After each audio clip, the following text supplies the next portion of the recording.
নমস্কার বন্ধুরা, শুভ সকাল ও ভালোবাসা জানাই সবাইকে। আশা করি তোমরা সবাই খুব ভালো আছো। আমি তোমাদের বন্ধু সন্তু, আর তোমরা এখন দেখছো আমার YouTube channel Santu ABC blog. আজকের ব্লগটা একটু আলাদা এবং খুবই ইন্টারেস্টিং হতে চলেছে, কারণ আজ আমি চলে এসেছি কাকদ্বীপ লট নম্বর 8-এর একটি বিখ্যাত জায়গা ডিএনবি ইটভাটাতে। এই জায়গাটা শুধুমাত্র একটা ইট তৈরি করার জায়গা না, বরং এখানে প্রতিদিন হাজার হাজার ইট তৈরি করা হয়।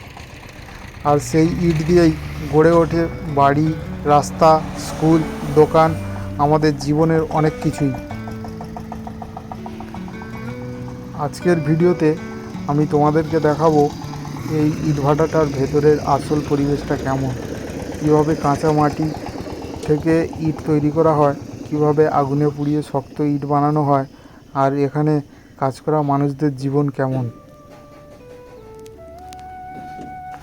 বন্ধুরা, যখন আমি প্রথম এই ডিএনবি ইটভাটাটার ভেতরে প্রবেশ করলাম, তখন চারদিকে একটা আলাদা ধরনের পরিবেশ চোখে পড়ল। চারিদিকে মাটি, ধুলো আর বিশাল বিশাল ইটের স্তূপ। দূর থেকে দেখা যাচ্ছে লম্বা চিমনি, যেখান থেকে ধোঁয়া বেরোচ্ছে। সেই ধোঁয়া আর আগুনের তাপে পুরো জায়গাটা, পরিবেশটা একটু গরম এবং ব্যস্ত মনে হচ্ছিল। এখানে কাজ করা শ্রমিকরা সকাল থেকে সন্ধে পর্যন্ত একটানা পরিশ্রম করে চলেছে। কেউ মাটি আনছে, কেউ ছাঁচে ইট ঢালছে, আবার কেউ শুকনো ইট সাজিয়ে রাখছে। সব মিলিয়ে একটা বিশাল কর্মযজ্ঞ চলছে এখানে।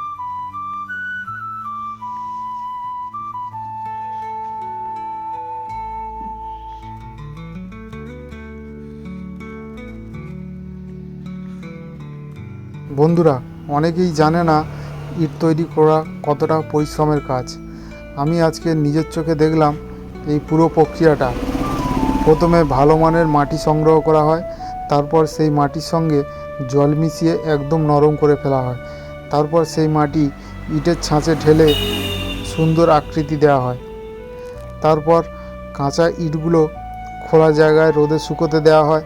কয়েকদিন রোদে শুকনো করার পর এই ইটগুলো শক্ত হয়ে যায়। তারপরে আসে সবচেয়ে গুরুত্বপূর্ণ ধাপ, ইট পোড়ানো।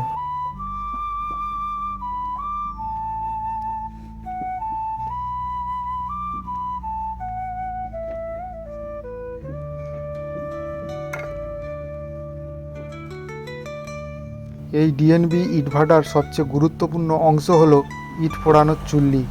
এখানে শুকনো ইটগুলোকে সারি করে সাজিয়ে রাখা হয়, তারপর চুল্লির ভেতরে আগুন জ্বালানো হয়।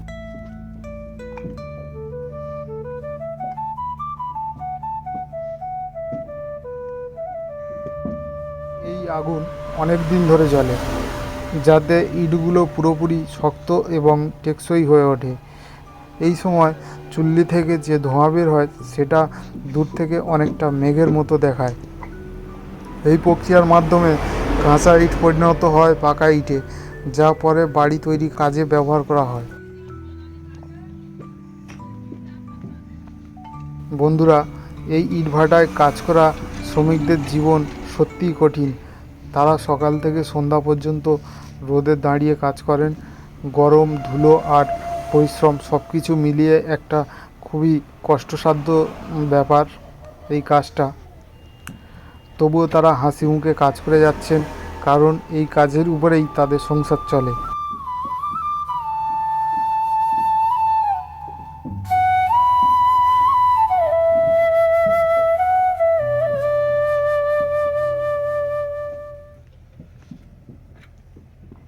এই জায়গাটা শুধু কাজের জায়গা না, এটা এক ধরনের ছোট শিল্প জগৎ। এখানে প্রতিদিন শত শত ইট তৈরি হয়, আর সেই ইট দেশের বিভিন্ন জায়গায় পাঠানো হয়। তবে একই সাথে এখানে ধুলো, গরম এবং পরিবেশগত কিছু সমস্যা রয়েছে। চিমনি থেকে ধোঁয়া বের হওয়ার কারণে আশেপাশের পরিবেশের উপরেও প্রভাব পড়ে। কিন্তু এই শিল্প বন্ধ হলে অনেক মানুষের জীবিকাও বন্ধ হয়ে যাবে।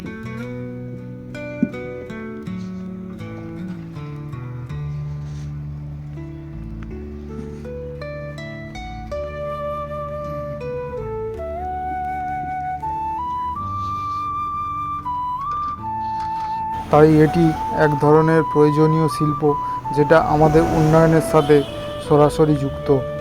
বন্ধুরা, এই ডিএনবি ইটভাটাটা ঘুরে আমার খুব ভালো লেগেছে। বাস্তবে দাঁড়িয়ে ইটভাটা মানে ইট তৈরি হওয়ার প্রক্রিয়া দেখা সত্যি অন্যরকম অভিজ্ঞতা। আগে শুধুই বইয়ে বা ভিডিওতে দেখতাম, কিন্তু আজ নিজের চোখে দেখলাম। আমি চেষ্টা করেছি এই পুরো জায়গাটা বাস্তব চিত্র তোমাদের সামনে তুলে ধরতে, যাতে তোমরাও বুঝতে পারো আমাদের চারপাশে কিভাবে ছোট ছোট শিল্প কাজ করে যাচ্ছে।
বন্ধুরা, আজকের ভিডিও এখানেই শেষ করছি।